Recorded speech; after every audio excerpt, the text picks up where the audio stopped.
सुप्रकाश सद्गुरु चरणों सरोज जा जन्म मरण करना बंदो चरण कमल तब कृपा से हो गुरुदेव गति दाता का कलशो पारो तारो खेब सत्य कबीर दयाल प्रभु कृपा किन्ह भरपूर आयो यह संसार महा जीव चिताय अंकुर साधु रूप धरि आया किन्हो सबदा पुकार चेतो अस्तन पाई के करहूं बचना शिकार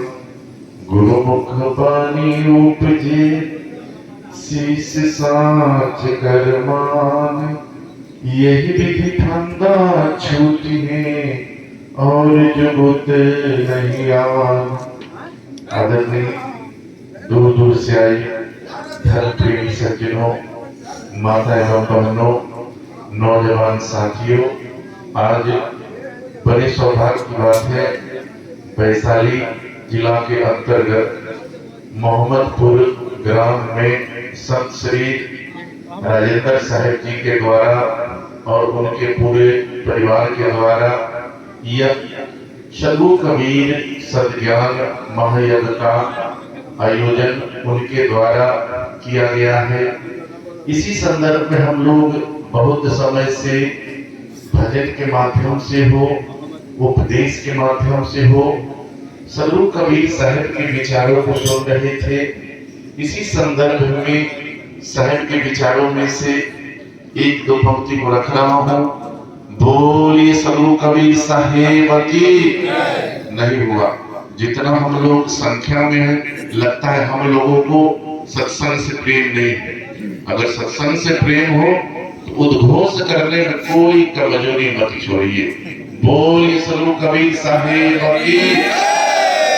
साहब इशारा करते हैं, समझाए समझे नहीं, समझाए समझे नहीं करे बहुत अभिमान, समझाए समझे नहीं करे बहुत अभिमान, गुरु को शब्द अच्छे लिखे कहे सकल हम जान। साहब इशारा करते हैं, हम मानव प्राणी को आज जो यह सत्संग का आयोजन किया गया है, इस सत्संग से हमारे जीवन में यह एक उपलब्धि होना चाहिए, यह एक सीख मिलना चाहिए। यह जो सत्संग का आयोजन किया गया है, यह सत्संग हम लोगों के जीवन में जितने भी धर्म है, जितने भी अंधविश्वास है, जितने भी कुरीतियां हैं, उसी को दूर करने के लिए यह सत्संग का आयोजन किया गया। ना कि हम लोग आज भौतिक जीवन में किसी के घर में धन की कमी नहीं है, किसी के घर में भोजन की कमी नहीं है, किसी के घर में मतलब जो है सुविधा की कमी नहीं है। लेकिन आज जो यह सत्संग का आयोजन किया गया है संत श्री राजेंद्र साहब जी के द्वारा, जो इस सत्संग से हमारे समाज का हो, हमारे परिवार का हो, हमारे अड़ोसी पड़ोसी का हो और हमारे जीवन में एक नया सोच होना चाहिए, एक नया उन्नति होना चाहिए, एक नया विचार होना चाहिए। इसके लिए यह सत्संग का आयोजन किया गया। अगर इस सत्संग से हमारे मन में हो, हमारे विचार में हो, अगर परिवर्तन नहीं हुआ तो सत्संग में जो हम लोगों ने समय दिया है, यह समय निरर्थक चला जाएगा, यह बेकार चला जाएगा। यह समय जो है किसी काम का नहीं हो पाएगा। तो हम लोगों को सत्संग का मतलब होता है जो सत्य से संग हो जाना। जैसे हम लोग सतनाम करते हैं, तो हम लोगों को यह निर्णय करना है मन में, जो हकीकत में सद्गुरु कबीर साहब के विचारक हैं, सद्गुरु कबीर साहब के अनुयायी हैं, तो सतनाम को हम लोग मतलब जो है यह मंत्र के रूप में अपने जीवन को सत्य बनाने के रूप में सतनाम का मतलब उच्चारण करते हैं। तो अपने अपने मन में विचार करके देखें, क्योंकि हम जितने भी प्राणी हैं, सभी प्राणी अपने अपने मन के मालिक हैं। किसी के मन के मालिक कोई नहीं, क्योंकि मन का मालिक हम लोग अपने अपने मन का मालिक खुद है। तो अपने मन में विचार करके देखिए जो सत्य हमारे जीवन में है या नहीं। बाहर से सत्य का अगर हम उच्चारण करते हैं तो आप सत्यवादी नहीं, आप अपने अंदर आत्मा में विचार करके देखिए जो हमारे पास सत्य है या नहीं। अगर आपके पास सत्य है तो आप सत्संगी हैं। बाहर से आप सत्संगी अगर हो जाए इससे कल्याण संभव नहीं, क्योंकि हम लोगों को अंदर से मजबूती की जरूरी है। हमारे अंदर में सेवा का भावना होना चाहिए, हमारे अंदर में प्रेम का भावना होना चाहिए, हमारे अंदर में भाईचारा का भावना होना चाहिए, हमारे अंदर में एकता का भावना होना चाहिए। अगर यह हमारे पास है तो हम और आप सत्संगी हैं, पूरे गर्व के साथ कह सकते हैं जो हम सत्संगी हैं। अगर आप सिर्फ बाहर से सत्संगी हैं तो इससे कल्याण संभव नहीं है। हम लोगों को सबसे पहले किसी नीतिकारों ने कहा है मनुभव, हम लोगों को सबसे पहले मनुष्य बनने की जरूरत है। जो व्यक्ति अगर एक अच्छा इंसान अगर बन गया तो अच्छा इंसान के बाद वो डॉक्टर बन जाए, कलेक्टर बन जाए, इंजीनियर बन जाए, संत बन जाए, महापुरुष बन जाए, एक किसान जो होता है कृषि कार्य करने योग्य बन जाए। अगर जो व्यक्ति अगर अच्छा इंसान नहीं बन पाएगा तो डॉक्टर भी बन जाएगा तो उसका दिमाग जो है मतलब जो है खुरफाती मचाने वाला हो जाएगा। अगर कोई इंजीनियर भी बन जाए अगर वह मानव नहीं है तो पूरे विभाग को खराब कर देगा। अगर वह संत ही बन जाए अगर उसके जीवन में अगर अंदर से अगर संत प्रवृत्ति नहीं है पूरे संस्था को बर्बाद कर देगा। तो सबसे पहले हम लोगों को मानव बनने की जरूरी है। अगर आप मानव अगर बन गए तो सारा संस्था जितने भी संस्था है सब सुधर जाएगा। अगर आप मानव नहीं बने तो जितना भी संस्था है चाहे आपका परिवार क्यों न हो, आपका समाज क्यों न हो, आपका देश क्यों न हो, सब बिगड़ जाएगा। तो यह हम लोगों को निर्णय करना है, क्योंकि सत्संग में हम लोग सुनते हैं एक शब्द गुरुदेव का, एक शब्द गुरुदेव का कामे अनंत विचार अध्यात्म मुनिवर पंडिता वेदो न पावे पार। तो हम लोग यह 4-5 घंटा से इस सत्संग को सुने हैं। तो आप अपने मन में विचार करके देखिए तो सिर्फ आप सुने हैं या आपके अंतःकरण में, आपके विचार में, आपके सोच में यह वाणी है। अगर सत्संग का एक शब्द हम लोग यह भी सुनते हैं साहेब का विचार है जो एक शब्द में अगर हम झूठ बोलना छोड़ दिए इससे भी हमारा कल्याण हो सकता है। क्योंकि जीवन में बहुत ऐसे मानव जीवन में मतलब अवगुण है, हम सबको अगर चाहे जो एक बार छोड़ दे यह संभव नहीं। हम लोगों को इस पर धीरे धीरे अमल करने की जरूरत है। जैसे हम लोग सुनते हैं जो करत करत अभ्यास के जन्मति होत सुजान रसनी आवत जात है सिर पर पड़े निशान। हम लोगों को एक शब्द एक एक बिंदु पर विचार करने की जरूरत है। जैसे हम जीव पर दया करना शुरू करते हैं, क्योंकि दया दया कहने से दया होगा नहीं, सत्संग सत्संग कहने से होगा नहीं, ज्ञान ज्ञान कहने से ज्ञान होगा नहीं। दया अगर हम लोग किसी के ऊपर करते हैं दया के लिए हम लोगों को यह मन में विचार बनाना होगा जो संसार में जितने भी प्राणी हैं किसी प्राणी को हम अपने तन से हो, हम अपने मन से हो, हम अपने वचन से हो, हम किसी प्राणी को कष्ट नहीं दे। यह भी एक सत्संग है। तो अपने अपने मन में विचार करके देखिए जो आपके तन से हो, आपके धन से हो, आपके बल से हो, आपके बुद्धि से हो, अगर किसी व्यक्ति को अगर कष्ट देते हैं तो हम और आप सत्संगी नहीं है, किसी भी बिंदु से नहीं है। सबसे पहले हम लोग सत्संग का एक करी अपने जीव पर दया करना शुरू कर दे, फिर हम लोग अपने आप के अंदर यह विचार कर ले जो यह मानव जीवन मिला है। तो मानव का जीवन जो होता है एक दूसरे के प्रति स्वावलंबी होना चाहिए, मतलब एक दूसरे के प्रति परमार्थ की भावना होना चाहिए, सेवा की भावना होना चाहिए, तब हमारा सत्संगी है। यह नहीं जो आप लंबी हो जाए, जो हमारा काम निकल जाए और दुनिया का काम बिगड़ जाए, ऐसे स्वरूप कभी साहब के विचार नहीं। विचार हम लोगों को ऐसा होना चाहिए जो सबका कल्याण, क्योंकि अगर आप अपना भला चाहते हैं और दुनिया का आप जो है बिगाड़ चाहते हैं तो यह सत्संग नहीं। यह सत्संग हम लोगों को यह खुद निर्णय करना पड़ेगा कि हम अपने जीवन को किस तरह जिए, क्योंकि यह जीवन बार बार मिलने वाला नहीं है। अगर बार बार मिलता तो सब लोग अपने जीवन को कल्याण कर लेते, सब महापुरुष हो जाते, लेकिन ऐसी बात नहीं। यह रामायण में आप लोग सुनते हैं, जो बड़े भाग मानुष तन पावा, बड़े भाग मानुष तन पावा, असुर दुर्लभ सदगुण की पावा। यह मनुष्य का जो जीवन मिला है हम लोगों को बड़े सौभाग्य से मिला है। इसलिए मिला है कर्म करने के लिए मिला है। संसार में दो कर्म है, एक आप लोग जानते हैं जो एक शुभ कर्म है और एक अशुभ कर्म है। तो यह आपको निर्णय करना है हमको शुभ कर्म करना है या अशुभ कर्म करना है। अगर आप शुभ कर्म को अपनाते हैं तो आपके कर्म का, आपके विचार का, आपके सोच का, आपके रहने का, समाज के लोग, परिवार के लोग, देश के लोग यह आपके कीर्ति का गुणगान करेंगे। यह हुआ शुभ कर्म। अगर आप अशुभ कर्म करते हैं, चोरी करना, हत्या करना, बेईमानी करना, गला काटना, किसी को दुख देना, तो यह हो गया अशुभ कर्म। तो हम लोगों को अगर अशुभ कर्म करना है तो यह भी आपके मन में है, और अशुभ कर्म करना है यह भी आपके मन में है।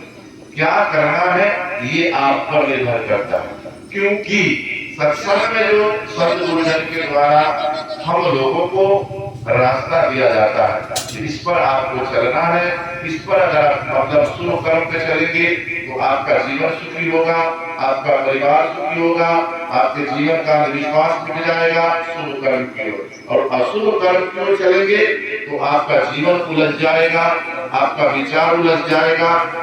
तो यह हमको निर्णय करना है, जो संत गुरुजन के जो विचार है उसको शुभ में अपनाना है, ये अशुभ कर्म में अपनाना, ये आप पर निर्भर करता है। क्योंकि अगर कर्म हमको खुद करना है, क्योंकि यह संसार में जिस देश में हम लोग हैं इसमें कर्म प्रधान है। यह नहीं जो धन प्रधान है, रूप प्रधान है, बल प्रधान है, यह नहीं, कर्म प्रधान है। तो कर्म जब तक हम लोग नहीं करेंगे तो हम लोगों को कोई ज्ञान होने वाला नहीं है, न भक्ति होगा, न सेवा होगा, न हमारे मन में वैराग हो सकता है, न हमारे मन में त्याग हो सकता है। इसके लिए हम लोगों को अपने अपने कर्म को सुधारना पड़ेगा, अपने अपने विचार को सुधारना पड़ेगा। क्योंकि किसी नीतिकारों ने कहा है, कर्म तेरा अच्छा है तो किस्मत तेरी दासी है। कर्म तेरा अच्छा है तो किस्मत तेरी दासी है, और मन तेरा साफ है तो घर में मथुरा काशी है। तो सबसे पहले हम लोगों को मन को साफ करने की जरूरत है। बाहर से तो हम लोग साबुन से हो, पानी से हो, बहुत प्रकार का मतलब जो है आधुनिक युग में केमिकल बना हुआ है, इससे हम लोग शरीर को साफ करते हैं। बाहर की दुनिया में, बाहर की दिखावा में हम लोग सिर्फ शरीर को साफ करते हैं। मन जब तक हमारा साफ नहीं होगा, या जो है सत्संग रूपी वाणी के द्वारा, सत्संग रूपी विचार के द्वारा जब तक हमारा मन साफ नहीं होगा तब तक हमारा विचार बदल ही नहीं सकता। मन को निर्मल करने की जरूरत है। तो मन कैसे निर्मल होगा? मन को निर्मल करने के लिए हमको आत्मज्ञान को जगाना पड़ेगा। जो दर्द हमको होता है, अगर हमको कोई गाली दे तो हमको अच्छा नहीं लगेगा, किसी व्यक्ति को अच्छा नहीं लगेगा, तो हम किसी को गाली नहीं दे। अगर हम किसी को कष्ट देंगे, हमको कोई अगर कष्ट देता है तो हमको अच्छा नहीं लगेगा, तो हम भी किसी व्यक्ति को कष्ट नहीं दे। तो अपने आप में विचार कर लीजिए, मन अपने आप निर्मल हो जाएगा। हमारा अगर सामान कोई चुरा ले हमको बहुत कष्ट होगा, तो हम भी अपने मन में विचार कर ले, जो कष्ट हमको होगा वो हमारे पड़ोसी को हो, हमारे हित को हो, सबको वही कष्ट होगा। मन अपने आप निर्मल हो जाएगा। दूसरा कोई साधन नहीं है, दूसरा कोई उपाय नहीं है जो हम कर सकते हैं। मन को निर्मल जब तक नहीं करेंगे तो सत्संग में आप एक जन्म को कौन कहे, अनेकों जन्म सत्संग में बैठे रहे, आप सत्संगी नहीं बन सकते। क्योंकि जितना देर आप सत्संग में बैठे हैं उसमें से अगर आप संत गुरुजन की वाणी को अगर अपने जीवन में उतार ले, यही सत्संग हो जाएगा। या नहीं जो आप पूरा दिन पूरा रात अगर आप सत्संग में बैठे हुए हैं और वाणी का असर आपके ऊपर नहीं हो रहा है तो सत्संग बेकार है। जैसे हम लोग देखते हैं पानी को सब आदमी देखते हैं, पीते भी हैं हम लोग। पानी में अगर मिश्री हो, चीनी हो, गुड़ हो, अगर पानी में मिला दिया जाता है तो पानी में मिश्री गुड़ मिल जाता है, वह पानी का रंग हो जाता है। उसी प्रकार हम लोग सत्संग में अगर बैठे हुए हैं, जो महापुरुष बैठे हुए हैं, जो संत गुरुजन बैठे हुए हैं, जो वाणी हो, जो शब्द मिलता है, उस शब्द में हम लोगों को मिलना चाहिए, शब्द में हम लोगों को घुल मिल जाना चाहिए और वह शब्द को अपने जीवन में उतारना चाहिए, तब होगा सत्संग। दूसरा कोई रास्ता नहीं है, दूसरा कोई कल्याण का उपाय नहीं है। हम लोगों को मन को निर्मल करने का यही उपाय है और हम लोगों को यह अपने मन में विचार करना है, जो हम अपने घर को मंदिर बनाए, हम अपने परिवार को मंदिर बनाए, हम अपने समाज को मंदिर बनाए, हम अपनी सोच को मंदिर बनाए।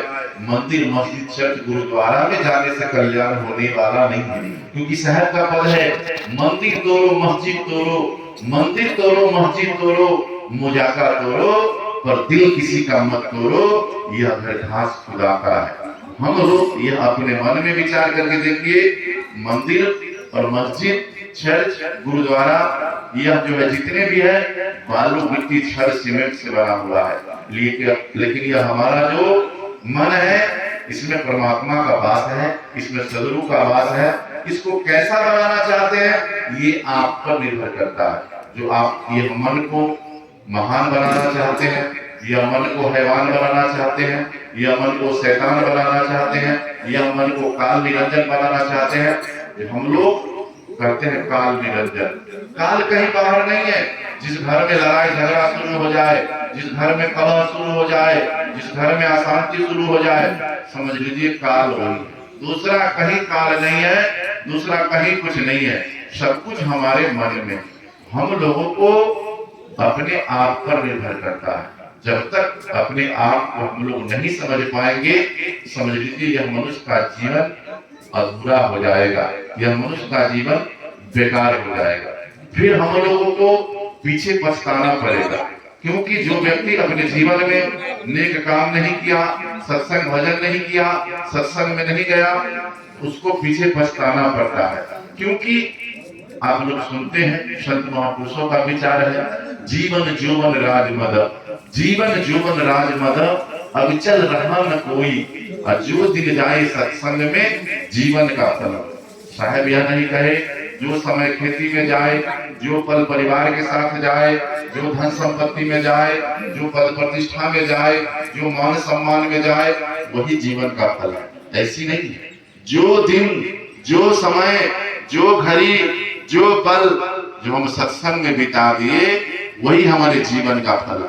क्योंकि इस संसार के अंदर जितना भी हम लोग वस्तु को देख रहे हैं, जिसका निर्माण करता हम ही है, और इसको छोड़ के भी हम ही को जाना पड़ेगा। तो हम लोगों को संसार के जितने भी वस्तु है, जिसका निर्माण है, उसका नाश है।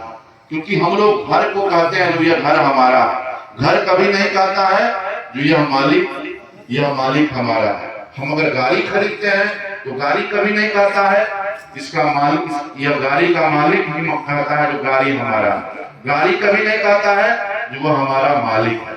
इस संसार के अंदर हम लोगों को जीवन जीने के लिए बहुत धन की जरूरत नहीं है। हमारा जीवन लग्जरी हो जाए, सुख सुविधा बढ़ जाए, इसके लिए बहुत धन की जरूरत है। लेकिन अधिक धन भी हमारे पास हो जाए, इसमें भी लोगों को बहुत अशांति हो जाता है। सदगुरु कबीर साहब का पद है, जो साईं इतना दीजिए, साईं इतना दीजिए, जामे घुटन समाए, मैं भी भूखा न रहूं, साधु भूखा न जाए।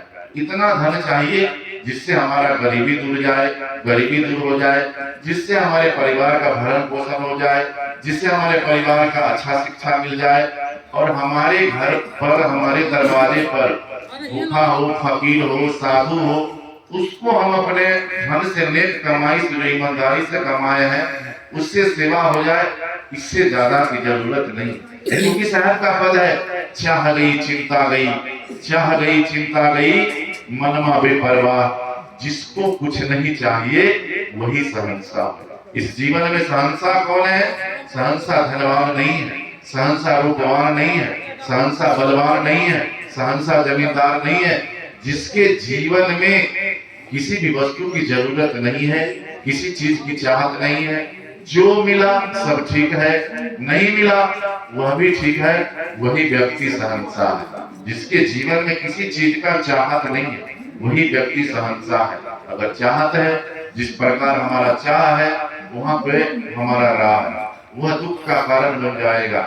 हम लोगों को किस प्रकार जीना है यह आप पर निर्भर करता है, जो हम कैसे जिए, कैसे रहे। किसी नीतिकारों ने कहा है, जीवन खत्म हुआ तो जीने का ढंग आया, जीवन खत्म हुआ तो जीने का ढंग आया, और सम्मा बुझ गई तो महफिल में रंग आया। विचार करने की जरूरत है।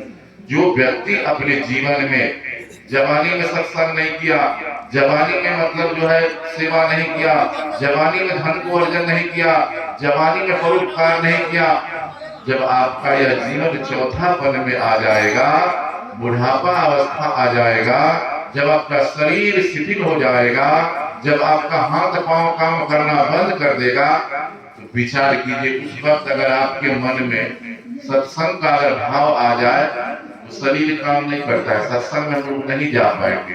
मन ही मन कल्पना करना पड़ेगा, जो अमुक जगह पे सत्संग हो रहा है, कोई अगर ले जाता तो जाते।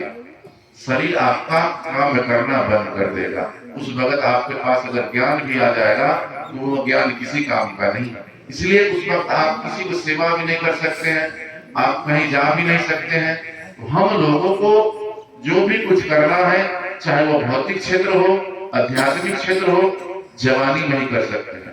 हम लोग देखते हैं किसी भी विभाग में आज वैकेंसी खुलता है तो 40 साल 45 साल के व्यक्ति को नहीं लेता है, सब में 18 से 20 25 30 के अंदर लेता है।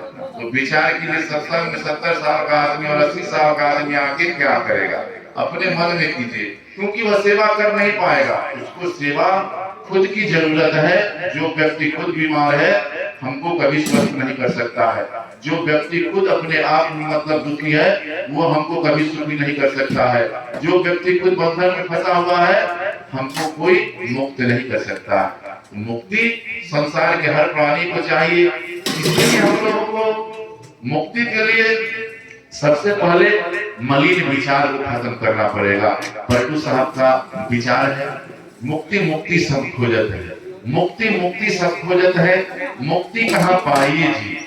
मुक्ति के हाथ पाँव नहीं, किसी भांति से दिखलाइए जी। ज्ञान ध्यान की बात न बुझे, या मन को खूब समझाइए जी। अब पलटू कारिक हो डाले, चंदन का टीका लीजिए जी। जिस दिन से हमारे मन का विकार अगर खत्म हो गया, क्योंकि मुक्ति हम किसी दुकान में नहीं मिलता है, इसका कोई फैक्ट्री नहीं है, इसका कोई कारखाना नहीं है, न इसको खरीद सकते हैं।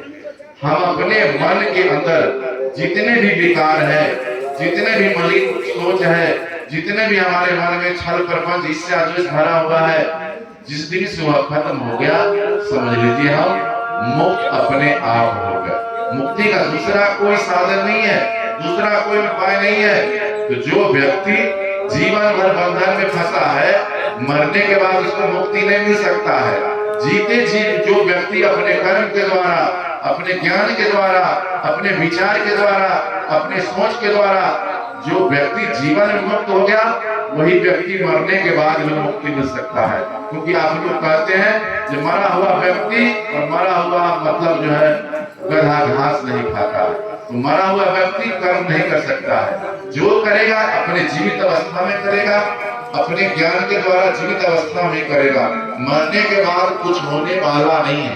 क्योंकि साहब का पद है, बंदे करीले आप निवेरा, बंदे करीले आप निवेरा, आप जियत लखु आप ठौर करो, मुए कहाँ घर तेरा, यह अवसर नहीं चेत हो प्राणी, अंत कोई नहीं तेरा। तो हम लोगों को अपने आप को निवेरा करना है, अपने आप को सोचना है, अपने आप को समझना है। जो यह शरीर जो हमको मिला है इसलिए मिला। यह शरीर का काम क्या है? यह नहीं जो धन कमाना, मान सम्मान कमाना, घर गृहस्थी चलाना, यह पशु भी करता है। जो क्रिया मनुष्य करता है वह पशु भी करता है। पशु में सिर्फ विवेक नहीं है, ज्ञान नहीं है, वह भक्ति नहीं कर सकता। भक्ति सिर्फ मनुष्य ही कर सकता है, पशु पक्षी नहीं कर सकता। हम लोगों को यह मनुष्य का शरीर मिला है, तो इस शरीर से जहाँ तक हम परोपकार का काम करेंगे वही हमारे जीवन का सच्चा धन होगा। दूसरा धन जो है यही सब छूट जाएगा, क्योंकि साहब का पद है, धन रहा न यौवन रहा, धन रहा न यौवन रहा, घर रहा न गाँव, अब कहाँ ही कबीर जस रहा कर दे किसी का काम। धन भी आपका नहीं रहेगा। जिस धन को हम लोग धन से अहंकार करते हैं, जब यह शरीर शिथिल हो जाएगा, हाथ पांव काम करना बंद कर देगा, तो धन का मालिक कोई और हो जाएगा, आपका रिश्तेदार हो जाएगा, आपके घर का जो सदस्य है धन का मालिक हो जाएगा, वह रह जाएगा। और जिस गांव को हम लोग गांव मान कर, ये हमारा गांव है, ये हमारा जमीन है, ये हमारा गाड़ी है, ये हमारा सुख संपत्ति है, यह शरीर से जब जीवात्मा निकल जाएगा तो यह गांव भी छूट जाएगा। कब आप इस गांव में जन्म लीजिएगा, अपने कर्म के द्वारा, अपने विचार के द्वारा, अपने सोच के द्वारा, यह भी आपको पता नहीं रहेगा। तो धन रहा न यौवन रहा, जिस शरीर का हम लोग अहंकार करते हैं, यह जवानी हमारा है, यह रूप हमारा है, यह भी नहीं रहेगा। यह भी प्रकृति का नियम है, समय के अनुकूल इसमें भी बदलाव हो जाएगा। धन रहा न यौवन, घर रहा न गाँव, अब कहाँ ही कबीर जस रहा कर दे किसी का काम। जो हम अपने तन से, मन से, वचन से जो पर उपकार करेंगे, पर सेवा करेंगे, यही हमारे जीवन का फल रह जाएगा। क्योंकि दूसरा फल रहने वाला नहीं है, सब बिखर जाएगा, लेकिन आपके द्वारा जो किया हुआ कर्म है वही रह जाएगा। आज हम लोग गांधी जी का नाम लेते हैं, राजा हरिश्चंद्र का नाम लेते हैं, सुभाष चंद्र बोस का नाम लेते हैं, डॉक्टर राजेंद्र प्रसाद का नाम लेते हैं। उनके धन का नाम नहीं लेता है, हम उनके कर्म का नाम लेते हैं। तो हम लोग अगर देश में नहीं अगर फैल सके, तो जिस गांव में, जिस घर में, जहाँ जिस मोहल्ला में हमारा घर है, उसमें भी अगर हम कुछ अच्छा कर दे तो इससे भी हमारा कल्याण हो जाएगा। और हम लोगों को हर बिंदु पर, हर पहलू पर विचार करने की जरूरत है। किसी नीतिकारों ने कहा है, हजारों फूल कम है एक गले को सजाने के लिए, हजारों फूल कम है एक गले को सजाने के लिए, और एक फूल काफी है जिंदगी भर रुलाने के लिए। एक फूल काफी है जिंदगी भर रुलाने के लिए। आप अपने जीवन में जीवन भर पद प्रतिष्ठा कमाए, मान सम्मान कमा लीजिए, लेकिन अगर आपसे अगर एक भूल हो गया, एक गलती हो गया, तो आप अपने जीवन में कितना अच्छा काम किए इसका मायने नहीं है, लेकिन आपने जो गलती किया इसका बहुत बड़ा मायने रखता। हम लोगों को यह निर्णय करना है, जो यह जीवन मिला है वो हर बिंदु पर भूल से बचे, क्योंकि भूल ही दुख का कारण है। चाहे भूल बड़ा हो या छोटा हो, भूल तो भूल होता है। तो हम लोगों को यह निर्णय करना होगा और निरंतर के चलना, क्योंकि यह जीवन बार बार मिलने वाला नहीं है। हम लोगों को यह जीवन मिला है यश कमाने के लिए। साहब का पद है, खुशी कोई यश मिले, खुशी कोई यश मिले, फैले चहुओर, अमल्यागिरी सुगंधित है, बरकट भये सब जग शोर। अगर आप खुशी बोने का काम करेंगे, समाज में उत्तम विचार लाने का काम करेंगे, उत्तम व्यवहार लाने का काम करेंगे, एक दूसरे के सहयोगी आप बनेंगे, तो आपके कर्म के द्वारा लोग खुश रहेंगे, और खुशी रहेंगे तो यश आपको मिलेगा। आपके चारों तरफ खुशी का ही माहौल रहेगा, आपके कर्म का ही लोग गुणगान करेंगे। और जिस प्रकार मल्यागिरी चंदन जो है दूर से ही सुगंधित होता है, अगर उसी प्रकार हमारा और आपका जो हम लोग अच्छा काम करेंगे, वह कर्म का खुशबू निकलेगा, आपके विचार का खुशबू निकलेगा, तो उसी वैसा ही हम लोगों को खुशी होकर के यश कमाना है। जिस प्रकार चारों तरफ फैले और जिस प्रकार मल्यागिरी चंदन सुगंधित है, उसी प्रकार हमारा कर्म भी सुगंधित होना चाहिए। तब हम और आप, यह मनुष्य जीवन जो है सफल होगा। और यह जीवन बार बार मिलने वाला नहीं है। यह सत्संग जो आज आयोजन किया गया है, इस सत्संग से हम लोगों को चिंतन करने के लिए, मंथन करने के लिए, विचार करने के लिए, अगर यह सत्संग सुन करके हम अपने जीवन में विचार नहीं किए, अपने सोच में विचार नहीं किए, अपने रहन सहन में विचार नहीं किए, अपने खान पान में विचार नहीं किए, तो सत्संग निरर्थक हो जाएगा। क्योंकि सहज का पद है, करहु विचार याते सब दुख जाई। जो व्यक्ति अगर अपने जीवन में रोज विचार करेगा, उसके जीवन में दुख नहीं है, और दुख नहीं है तो झगड़ा भी खत्म हो जाएगा। क्योंकि संत महापुरुषों का विचार है, झगड़ा नित्य बला, ये झगड़ा बुरी बला है। अगर हमको झगड़ा अगर है, झगड़ा रोज खत्म करना चाहिए, उसको रखना नहीं चाहिए। अगर हम उसको जमा करते हैं तो ये दिन में बहुत बड़ा ब्लास्ट हो सकता है, बहुत बड़ा नुकसानदेह हो सकता है। तो जो अगर समस्या आए, समस्या को रोज खत्म करना चाहिए। और हम लोगों को जिस प्रकार जीवन में भोजन रोज जरूरी है, वस्त्र जरूरी है, रहने के लिए घर जरूरी है, उसी प्रकार यह आप संकल्प लीजिए अपने जीवन में, अपने विचार में, जो सत्संग रोज जरूरी है। अगर जो व्यक्ति रोज अगर सत्संग नहीं करता है, जो व्यक्ति विजय की वाणी हो, अनुराग सागर की वाणी हो, साहेब का शब्द हो, साथी हो, जो पढ़ेगा, जो सत्संग करेगा, उसी को अच्छा लगेगा। जो व्यक्ति अगर साल में एक दिन सत्संग अगर बैठा है, चाहे भंडारा होता है वही सत्संग में बैठता है, वह व्यक्ति को सत्संग अच्छा नहीं लगता है, छटपट करता है, उससे वैसे सत्संग नहीं होगा। सत्संग रोज करने की चीज है। जो व्यक्ति रोज करेगा वही एक दिन अच्छा ज्ञानी बन सकता है, एक अच्छा महापुरुष बन सकता है, जो एक अच्छा त्यागी बन सकता है, एक अच्छा निर्मोही बन सकता है। अगर एक दिन सत्संग में अगर हम आए, इससे सत्संगी नहीं बन सकते, क्योंकि हमको समझ में नहीं आएगा जो मंच के द्वारा से जो वक्ता है क्या बोल रहे हैं, क्या कह रहे हैं, गलती में बोल के चला जाएगा। अगर आप विजय को पढ़ते हैं, अनुराग सागर को पढ़ते हैं, तो जो वक्ता बोल रहा है आपको अपने आप समझ में आ जाएगा, यह विजय की वाणी है, अनुराग सागर की वाणी है, कबीर मंसूर की वाणी है। तो सत्संग रोज जरूरी है, क्योंकि हम लोगों को सत्संग के बिना यह जीवन अधूरा है। तो आप लोग अपने अपने मन में विचार करके देखिए, जो हम सत्संग रोज करते हैं या नहीं करते हैं। जैसे दिन और रात मिला के 24 घंटा होता है, साहब का पद है, 5 पहर धंधे गया, 5 पहर धंधे गया, 3 पहर गया सोए, और 1 पहर गुरु भक्ति बिना मुक्ति कैसे हो।